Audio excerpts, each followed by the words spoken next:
오늘은 경제 지표를 간단히 보고 요새 경기 수축이 언제 발생하느냐, 뭐 지금 현재 발생한 거 아니냐 이런 것들을 가지고 전문가들한테 뭐 질문을 하거나 이런 것들 영상이 여러 가지 보도나 혹은 유튜브에서 막 돌아다니고 있거든요.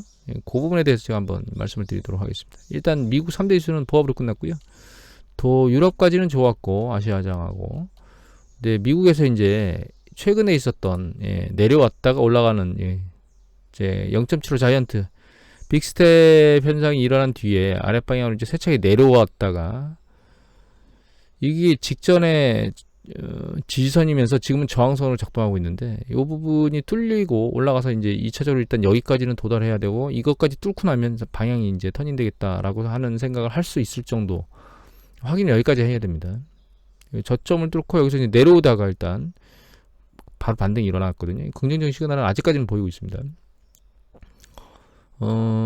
원자재 시장 같은 경우에는 보시면 이 유가, 이게 검은색이 서부 텍사스 중진류고요. 이 빨간 게 개솔린 가격이거든, 미국이. 유가 가지고는 현재 원자재 시장의 경기 사이클 예측을 하는 게 어려워요. 왜냐하면 그 러시아와 관련해 가지고 지금 수급에 관련된 요소가 가미되면서 이게 실제로 시장을 반영하지 정확히 반영을 못 하고 있거든요. 그래서 구리를 가지고 판단하는 게 훨씬 더 용이한데, 구리는 이제 추세적으로 계속 내려오는 걸로 봐서는 원자재 시장에도 경기 수축에 대한 위험성을 그대로 표시하고 있다, 이렇게 보시면 됩니다. 그 다음에 채권 수익률인데요. 채권 수익률은 보시면 왔다 갔다를 반복하고 있거든요. 지금 움직임이 보면. 그래서 이게 경기 수축 국면을 향한 위험 자산 회피 현상이냐, 위험 자산 회피 현상을 계속 하고 있다라고 우리가 인지할 수가 없어요, 보면. 그래서 이거 채권 시장은 지금 오르락내리락 변동성을 좀 보일 뿐이지 어떤 방향으로 추세적으로 완전히 자리를 잡았다라고 볼 수가 없는 상황입니다. 이미 계속 말씀드렸지만 제가 그러니까 채권 투자의 포인트나 이런 것들은 아직까지는 저는 아니라고 생각하고 좀 더 기다려야 된다고 생각하고 있습니다. 일단은. 그리고 경제지표 나온 거 좀 보면 이게 미국 그 비농업 보면 고용이거든요. 고용이 한 40만 건 언저리에서 왔다 갔다 하고 있는데, 이 40만 건 언저리라는 게 높은 겁니다, 사실은. 과거 추이를 보면 이 과거 추이 경기 확정면을 볼까요? 여기 보시면 20만 건대에서 왔다 갔다 해요. 40만 건이면 2배잖아요. 그러니까 고용 시장이 굉장히 아주 좋다는 얘기입니다. 그리고 요걸 먼저 볼까요? 실업률인데, 실업률은 여기 보시면 3.6으로 계속 3.6, 3.3 이렇게 찍고 있어요. 그런데 U6라고 하는 게 있습니다. U6라고 하는 게 뭐냐면 이게 U6 실업률이거든요. 좀 전에 봤던 건 U3예요. 미국의 지표 나온 거 보면. 그런데 U6가 뭐냐? 여기 보시면 구직 단련자라든가, 그러니까 일자리, 우리가 그 U3는 뭐냐면 경제 활동 인구 안에서 실업률이거든요. 그러니까 경제 활동 인구라는 얘기는 일자리를 찾으려고 애를 쓰고 있는 사람이에요. 혹은 그러니까 그런 사람들 중에서 고용돼 있거나 혹은 실업돼 있는데 일자리 열심히 찾으려고 하는 사람, 경제 활동 인구 안에서 그거에 대한 실업률이고, U6는 그보다 넓은 영역이라고 생각하시면 돼요. 그러니까 아예 구직 자체를 단념하고 안 하고 있는 사람들, 그 다음에 이제 이게 정규직이 아니고 파트타이머라든가 아니면 일일 근로를 전전하는 사람들, 뭐 이런 사람들 포함 다 하는 거거든요. 그래서 이게 좀 더 넓은 건데, 예를 보면 추세적으로 보시면 6.9까지 내려왔다가 반등하는 것 같더니 오늘 6.7로 뚝 떨어졌어요. 노동시장이 그만큼 좋다는 뜻입니다, 지금 미국은. 거기에 이거가 이제 이 주간 일하는 시간이거든요. 일하는 시간이 약간 추세적으로 내려오고 있지만, 보시면 과거 추세의 한 평균 레벨 정도는 아직은 있는 상황입니다. 다만 이 그 주간 일하는 숫자가 줄어든다는 얘기는 그 소득이 줄 수 있다는 의미를 가지고 있기 때문에 일단 이거 모니터링을 계속 면밀하게 좀 해야 될 부분이고, 일자리가 그러니까 일하는 시간이 준다는 얘기는 결과적으로는 실업률도 늘릴 수 있습니다. 왜냐하면 사람이 일하는 시간이 준다는 얘기는 그만큼 노동력을 쓸 필요가 없다는 뜻이기 때문에 그건 실업으로 전가될 수 있어서 이 부분은 모니터링 좀 계속 해야 될 부분이에요. 물론 다른 것들도 다 해야 되지만. 그리고 이제는 우리가 경기 수축 관련된 얘기를 좀 해보고 싶은데요. 우리가 질문 중에 경기 수축이 언제 일어날 것 같으세요? 라고 하는 질문은 사실 현명하지는 못한 질문이에요. 왜 그러냐면 경기 수축이 언제 일어날 것이다라고 정확히 예측하는 건 불가능합니다. 사실 그걸 예측하려면 기업 가게들이 현재 무슨 생각을 하고 있고 어떤 마음을 가지고 있는지를 명확히 다 이해를 해야 되고, 그 다 이해한 과정 하에서 그 사람들이 그렇게 액션할 것이다라고 결정을 해야 되거든요. 근데 다 이해하는 것도 어렵지만 결정할 수도 없는 게 계속 경제 상황은 바뀌기 때문에 그걸 확정 지을 수가 없는 게 사실입니다. 그러니까 경기 수축이 언제 발생해요? 라고 하는 질문보다는 경기가 현재 돌아갈 수 있는 상황은 돼 있는 거예요? 라고 하는 질문이 먼저여야 돼요. 그 상황이 돼 있는 상태 하에서 가계와 기업의 욕구 충족. 제가 이 얘기를 예전에 드렸는데 가게는 행복 추구의 욕구가 있고 기업은 이익 추구의 욕구가 있거든요. 둘 다 똑같은 결과를 초래하는데 결과적으로 행복 추구를 하기 위해서 더 많은 돈을 쓰려고 하고 이익 추구를 위해서 더 많은 돈을 쓰려고 하거든요. 그러니까 결과적으로 더 많은 돈을 쓰려고 하는 욕구가 현재 살아있느냐, 가계와 기업 양측에 이걸 구분하는 게 필요한 겁니다. 그래서 일단 먼저 구분해야 될 게 현재 경제 시스템이 돌아갈 수 있는 여건이 돼 있는 거야? 라고 하는 질문은 경기 사이클은 신용 팽창으로 만들어져요. 물론 경기 사이클 초반에는 신용 팽창보다는 자기가 소유한 자산이라든가 소득을 중심으로 움직이지만 경기 사이클이 확장면으로 진행되면 될수록 신용 팽창이 경기 사이클을 이끌어가는 핵심입니다. 그러니까 신용 팽창이 계속 이루어질 수 있는 구조가 돼 있느냐를 먼저 물어봐야 돼요, 사실. 그거는 우리가 어떻게 이해할 수 있냐면 일단은 은행 입장을 쳐다봐야 돼요. 왜냐하면 은행이 대출을 해주지 않으면 결과적으로 신용 팽창이 이루어질 수가 없거든요. 근데 은행의 입장을 보려면 가장 먼저 봐야 될 게 이 은행이 대출이 줬을 때 이익이 나는가라고 하는 구조거든요. 즉 쉽게 말하면 이제 예대마진인데 NIM이라고 얘기를 하는데 이 미국의 3개월 파란 거, 그 다음에 빨간 게 1년, 그 다음에 이 연두색이 5년이거든요. 그러니까 단기 자금을 조달해서 그것보다 긴 기간에 대출을 함으로써 이익을 얻는 NIM 구조를 생각을 하려면 이 장단기 예대마진을 봐야 돼요. 근데 보시면 아시겠지만 수렴하죠. 벌어졌다가 수렴합니다. 이 수렴한다는 얘기는 결과적으로 은행에서 예대마진이 거의 없거나 역마진이 발생한다는 뜻이거든요. 이 시기 같은 경우는 역마진이 역전했거든요. 지금 여기도 마찬가지고. 그러니까 경기가 진행되면 되면서 일정 부분 지난 다음에 자금 수요가 폭증하면서 단기금리에 올라가는 속도가 장기금리보다 훨씬 빨라집니다. 그러면서 맞붙게 돼 있어요. 근데 지금은 어떻게 돼 있느냐? 벌어져 있잖아요. 예대마진이 아직 충분히 있다는 뜻입니다. 이건 우리나라도 마찬가지예요. 우리나라 보면 잠시만요. 예대마진. 네, 이겁니다. 이게 지금 무담보 콜금리 CD 91일 국고채, 그 다음에 국고채 3년이거든요. 보시면 이제 이렇게 일정 부분 예대마진이 줄어들 때도 있지만 이렇게 확 벌어졌다가 줄어드는 걸 반복하는데 지금은 보시면 쭉 벌어져 있죠. 3개가. 4개가 쭉 서로 NIM이. 즉 은행 입장에서는 현재 대출을 해주면 이익이 날 수 있는 구조에는 있어요. 상황이. 그러니까 다른 구조만 맞다면 은행이 굳이 대출을 안 해줄 이유가 없습니다. 왜냐하면 대출을 통해서 이자 마진을 가지고 은행이 영업을 하는데 이걸 안 해줄 수가 없죠. 그러니까 일단 이자 마진은 나기 때문에 다른 구조가 괜찮은지를 보면 되는데 그거 중에 봐야 될 게 이거예요. 이거 연체율. 예. 뭐 부분적으로 여러 가지 연체율들이 있지만 이거 미국 연체율 그냥 하나만 보여드릴게요. 상업은행 전체 대출에 대한 연체율이거든요. 연체율이 낮은 상황입니다. 지금 현재. 그걸 들리려고 하는 조짐이 안 보여요. 우리나라 같은 경우에 이게 연체율이거든요. 보시면 기업 대출, 은행 전체, 그러니까 기업 대출, 요게 가계 대출, 요게 신용카드 대출이거든요. 아직 연체율이 머리를 들지 않고 있는 상황입니다. 이거 무슨 얘기냐? 은행이 대출을 해줘서 이자 마진을 추구하는데 전혀 걸림돌이 없다. 이런 얘기예요. 이거는 그러니까 은행이 이 대출하려고 하는 태도는 어떠냐? 이게 은행의 대출 태도거든요. 잘 보시면 중앙점이 제로인데 이거 미국입니다. 제로 위로 올라가면 대출이 타이트하게 되는 건데 지금 보시면 일반적으로 보시면 경기 확장면 후반부쯤에 들어가면 전부 타이트한 쪽이 좀 더 많아지게 되죠. 그죠? 근데 지금은 어떻게 되어 있느냐? 아직은 바닥에서 기고 있는 게 훨씬 많아요. 여기 빨간 게 중소기업 대출이고 여기 보시면 큰 게 기업 대출은 약간 타이트한 쪽으로 많이 붙었는데 가계대출 크레딧 카드나 오토론 같은 경우는 느슨한 상황을 계속 유지하고 있습니다. 그러니까 은행 입장에서는 아직은 대출해줄 의사가 충분히 있다는 거예요. 이미 앞에서 본 것처럼 예대마진 있는 상황에 연체율도 안 올라오고 있기 때문에 이거 우리나라 마찬가지입니다. 우리나라는 이렇게 나오는데 여기 보시면 우리나라 반대예요. 위가 완화하는 거고 아래가 강화하는 거거든요. 보시면 대기업과 중소기업 모두 완화 쪽에 있잖아요. 가계 주택하고 가계 일반 대출 전부 다 완화 쪽에 있으니까 은행 입장에서는 충분히 대출을 해주겠다는 생각을 하고 있다는 거죠. 그래서 신용 시스템이 돌아가면서 그 경제가 돌아갈 수 있는 구조는 있는 상황입니다. 또 과연 그 가계와 기업이 대출을 해 줄 것이냐라고 하는 부분은 약간 좀, 아니, 가계와 기업이 대출을 해 갈 것이냐라고 하는 부분은 약간 다른 점이거든요. 다른 문제거든요.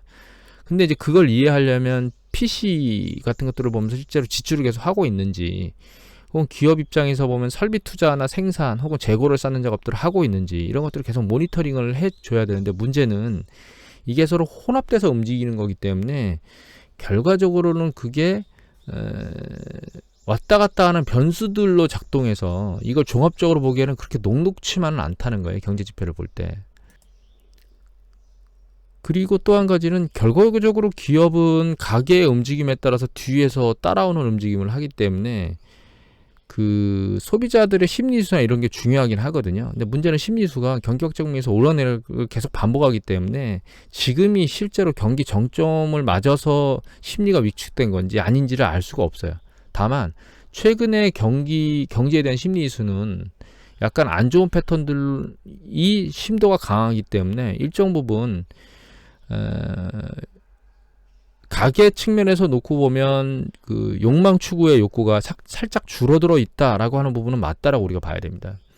하지만 PMI 지수 같은 경우에는 글로벌 전체로 놓고 보면 중국 시장이 경기 수축 구면으로 떨어졌다가 다시 이제 서비스업 지수 같은 경우는 반등했는데 급격히 다른 이제 20이나 유럽이나 미국 같은 경우에는 아직까지는 좀 버틸만한 상황이 있다. 그러니까 아직까지는 버틸만한 확장 국면 안에는 있다라고 지금 보여지고 있거든요. 그래서 지표상으로는 미국 같은 경우는 두 분기 연속 마이너스가 나왔기 때문에 GDP 성장률이 경기 수축이 이미 들어갔다라고 볼 수 있긴 한데 그건 그냥 지표상으로 보는 거고요. 현재 경제가 돌아가고 있는 종합적인 시스템, 그러니까 가계 기업 간의 소비, 생산, 투자, 고용 이 시스템 돌아가는 거하고 그 다음에 신용 시스템인 은행과 가계 기업 간의 신용순환 시스템은 아직 붕괴된 게 아닙니다. 그러니까 경기는 아직 돌고 있는 게 맞다라고 봐야 돼요. 수축되고 있는 게 아니고, 그러니까 정점 언저리에 있는 상황이라고 판단해야 되는 게 맞다는 얘기입니다. 다만 그러면 도대체 언제 경기가 수축될 거냐라고 하는 부분이 우리가 가장 민감하게 생각해 봐야 될 부분인데요. 제가 강의를 가서 들은 게 내년이면은 지금 상황이 해결되면서 내년이면은 좀 더 나아질 것이다라고 하는 의견을 제시하는 분들도 있는 것 같더라고요. 그런데 저는 개인적으로는 반대입니다. 내년으로 가면 갈수록 경기 수축의 위험성은 훨씬 더 높아진다고 판단을 해야 돼요. 그 가장 주된 이유는 이쪽에 있습니다. 이쪽에. 여기.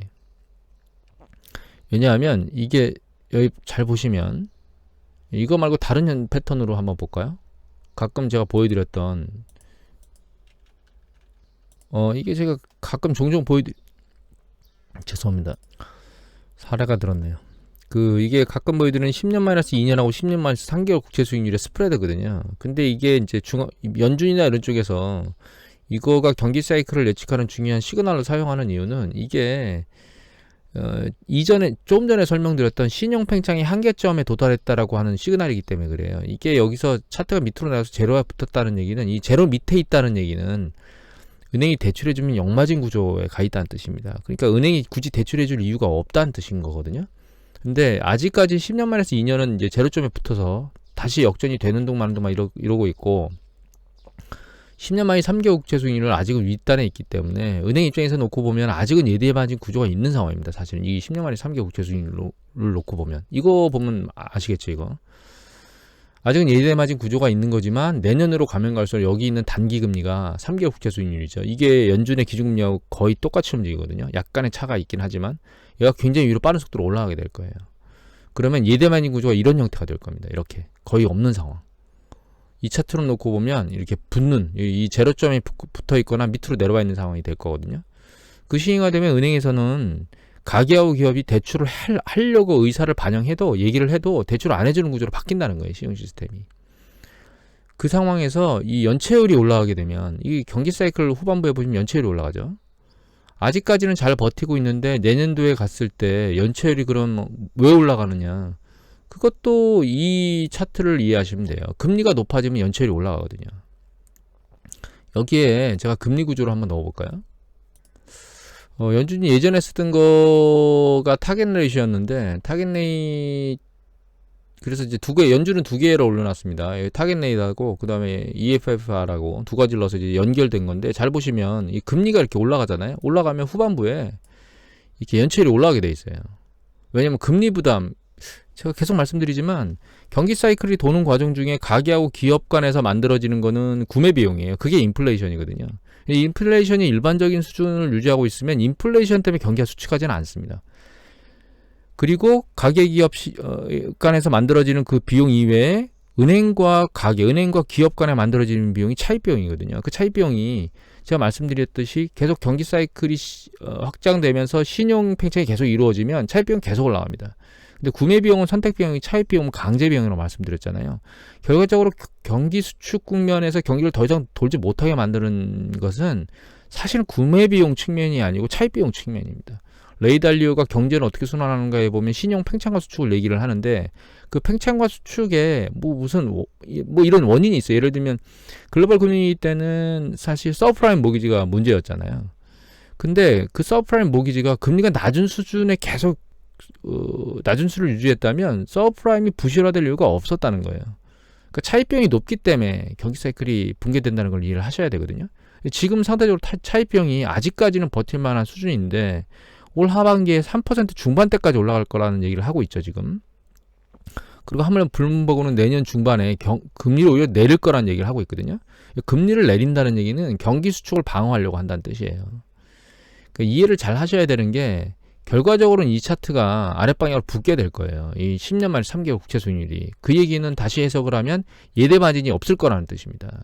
그러면 은행 입장에서는 대출을 해주려고 하는 입장이 상당히 유보적으로 바뀌게 될 거고, 그 상황에서 금리가 올라가게 돼서 연체율이 증가하는 게 보이기 시작할 수 있어요, 내년에.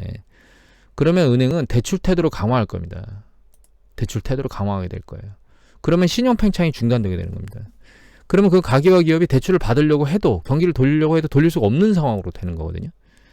그러니까 올해 하반기를 잘 넘어가서 주식시장이 상대적으로 이제 바닥을 찍고 반등해서 쭉 올라가는 구조를 보이면 내년에는 또 다른 사이클이 만들어지면서 주가가 계속 밀고 올라갈 것이냐. 물론 상황 추이를 모니터링 해 봐야 되지만 계속 내년으로 가고 시간이 지나면 지날수록 점점 더 경기 사이클이 계속 돌기가 어려워진다는 걸 이해하셔야 돼요. 그래서 실제로는 이 중앙은행의 기준금리가 굉장히 빠른 속도로 올라가야 되잖아요. 앞으로 올라간다고 얘기를 하고 있고, 그런 상황이 유지되는 상황 하에서 이 연체율이 올라가는 구조가 좀 빨라지면 결과적으로 은행 쪽에서는 대출을 안 해주게 될 겁니다. 그러면 경기 수축은 피해갈 수가 없는 부분이에요. 물론 지금 예를 들면 넷플릭스나 테슬라나 혹은 다른 쪽, 요번에 그 트위터도 나왔고 하여튼 여러 군데에서 그 기업들의 해고 얘기들이 나오고 있잖아요. 근데 기업들의 해고 얘기는 아직까지는 문제가 없어요. 왜냐하면 여기 보시면 이제 실업률이라든가 혹은 그러니까 일하는 시간이라든가 혹은 이제 민간 고용 창출 부분은 아직은 여유가 있는 상황이긴 한데, 신용 팽창이나 이런 것도, 그러니까 연체율이 나중에 후반부에 올라간다는 얘기, 이 연체율이 올라가기 시작하면, 이거 가계도 마찬가지고 기업도 마찬가지고 연체율이 올라가기 시작하면 결과적으로는 버티지 못하고 이익 구조가 훼손되고 있다는 뜻이거든요. 그런 문제가 발생하게 되면 기업 투자도 줄어들 수밖에 없습니다, 결과적으로. 그러면 실업 양산이 또 커지게 돼요.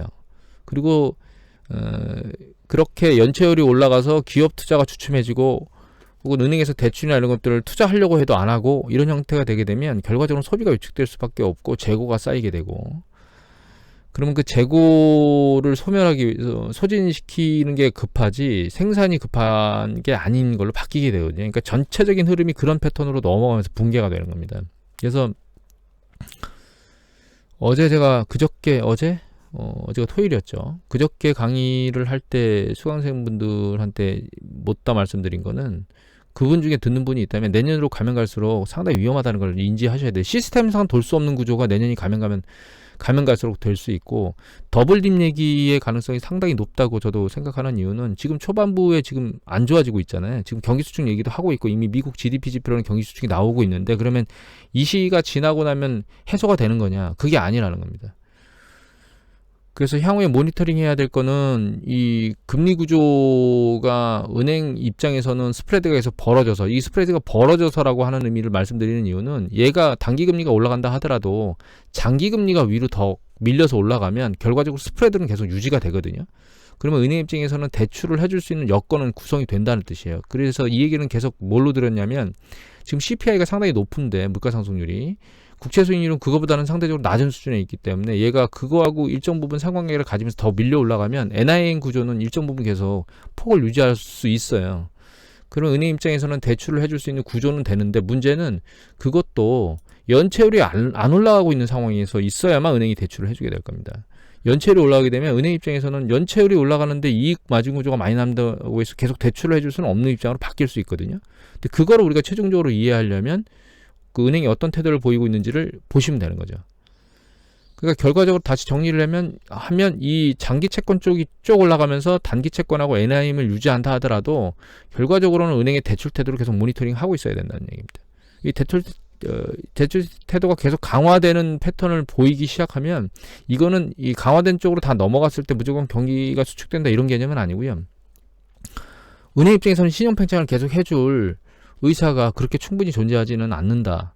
그러니까 경기 수축은 언젠가는 반드시 발생하게 된다는 거예요. 그걸 이게 보여주는 겁니다. NIM이 줄어들면 반드시 경기가 수축한 뒤에야 다시 경기 사이클이 돈다는 걸 보여주는 게 이 차트예요. 이 차트가 이해하셔야 될 건, 여기서부터 여기까지 벌어져 있는 게 NIM이거든요. 예대마진이거든요. 이 예대마진이 수축되거나 역마진이 되면 반드시 경기 수축이 발생한 다음에야 다음번 경기 사이클이 순환하기 때문에 향후에 가면 갈수록 이 예대마진은 줄어들 수밖에 없고, 결과적으로는 경기 수축 국면에 빠질 수밖에 없는데, 그 기간이 얼마나 될지는 계속 모니터링을 해야 될 대상이다, 이렇게 이해를 하셔야 돼서, 단순히 요번 위기만 지나고 나면 내년엔 무조건 좋아질 것이다 라고 생각하는 건 굉장히 아마추어적인 생각이에요. 그건 경제 시스템을 잘 이해하지 못하고 분석을 제대로 못하고 있다고 판단합니다, 저는 개인적으로. 그래서 내년에 뭐 90%니 99%, 100%니 이런 얘기를 하기 이전에 현재 경기 상황이 경기를 계속 돌릴 수 있는 상황인가라고 하는 걸 먼저 분석을 해야 된다라고 하는 부분이고요. 물론 이제 인플레이션 압력이 조금 내려가서 조금 숨통이 트이면 가계와 기업 간의 소비, 생산, 투자 고용의 선순환 구조가 지금보다는 좋게 만들어질 수 있습니다. 그래서 지표상으로는 괜찮게 나올 수 있고, 그게 일정 부분 경기 확장 부분을 좀 더 늘릴 수 있는 구조가 전혀 없다고는 생각하지 않아요. 다만 그럼에도 불구하고 그 시기에 반드시 이 대출 태도라든가 연체율이라든가 이런 것들을 모니터링 해야 되고, 특히 미국의 고용시장의 움직임들, 이런 것들을 계속 모니터링하는 구조를, 그러니까 모니터링 해야 되는 필요성이 있다. 여기까지 이해를 하시는 게 좋아요.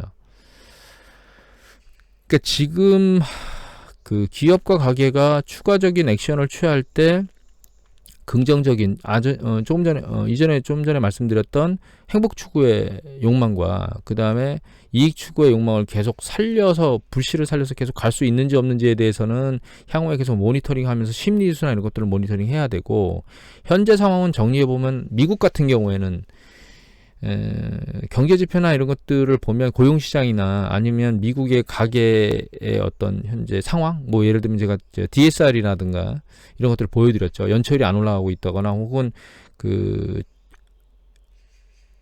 가계 부채 대비 상환 능력이 아직은 낮은 수준에 있다거나, 이런 부분들을 전체적으로 놓고 보면 상당히 좋은 상황인데, 올 겨울로 가게 되면 안 좋아지는 게, 좋아질 수 있는 건 인플레이션 압력이 좀 잦아들 수 있다라고 하는 거는 긍정적이지만, 일단 겨울이 되면 다시 오미크론 상황이 난리를 칠 수 있습니다. 지금 상황을 보면 아직은 여름이기 때문에 괜찮은데, 시기가 지나서 겨울이 되면 결과적으로 폐쇄 쪽으로 가기 때문에 오미크론 때문에 제재나 이런 부분들이 나올 수 있다는 점, 그리고 중국이 대규모 제재나 이런 것들을 할 수 있는 가능성이 충분히 열려 있다는 점, 그 다음에 인플레이션 압력이 내려가는 거에 비해서, 그러니까 구매 비용이 내려가지만 반대로 차입 비용은 계속 증가한다는 점, 이런 부분들이 이제 안 좋은 점이라고 우리가 이해를 하셔야 될 것 같고, 고용도 지금 현재 굉장히 많이 내려와 있는 상황인 거잖아요.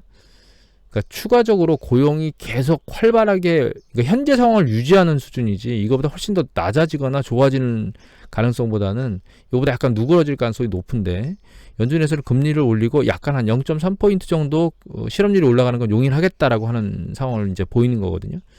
그건 이제 추세적으로 약간 올라간다 하더라도 경제는 버틸 것이다라고 얘기를 한다는 거예요.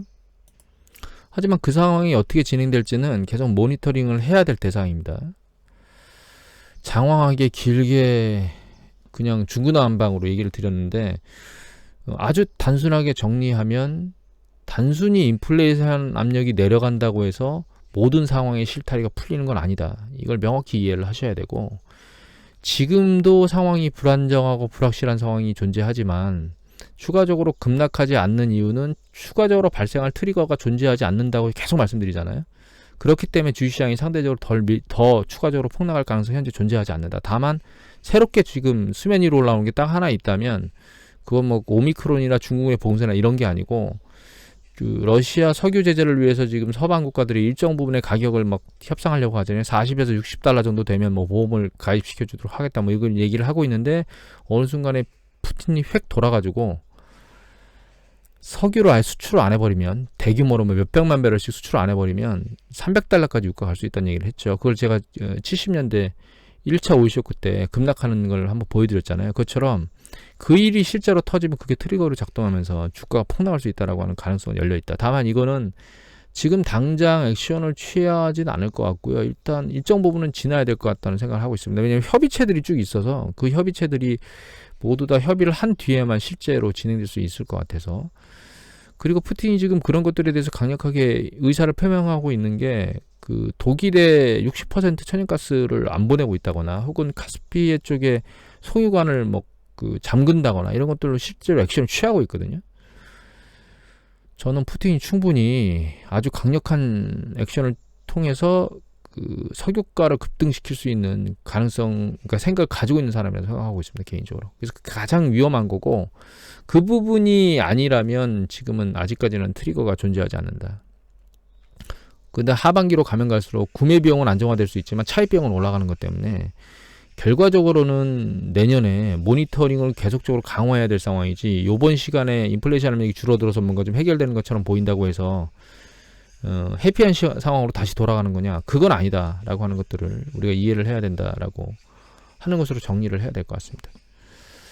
그럼에도 불구하고 제가 보기에는 내년에 경기 수축이 발생할 상황은 거의 100%라고 보고 있고요.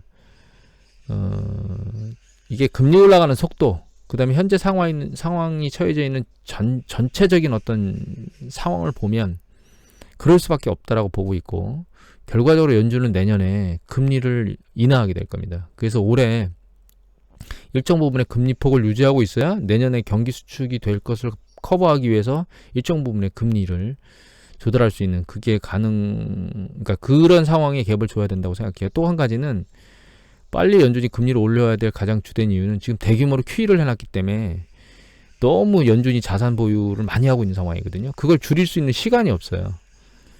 그러니까 QE를 다시 또 진행하기에는 녹록치 않은 상황이 될 수도 있습니다. 그리고 그 규모가 그렇게 크지 않을 수도 있고, 그래서 연준 입장에서 놓고 보면 일정 부분 충격을 받더라도 금리를 올려서 커버하고 있는 게 나중에 경기 방어를 위해서 쓸 수 있는 무기를 좀 더 많이 내재하는 거다, 이렇게 내재화하는 거다, 이렇게 이해를 하면서 우리가 정책 시스템이나 이런 거 돌아가는 걸 이해하는 게 맞을 것 같아요. 오늘은 그냥 쓸데없는 얘기들을 그냥 주구장창 얘기했는데, 2년간의 좋은 시절이 있었는데 향후 앞으로도 한 1년간은 주식시장이 그렇게 보랏빛만 보이지는 않고, 보랏빛을 보인다 하더라도 긴 추세이기보다는 뭐 일시적인 추세 정도로 끝나지 않을까, 이렇게 생각을 하고 있습니다. 그리고 일정 부분 반등하게 되면 현금 포지션을 최대한 극대화하는 게 맞는 포트폴리오라고 현재는 생각하고 있는 상황입니다. 포트폴리오 관련돼서는 다시 한번 동영상을 촬영하도록 하겠습니다.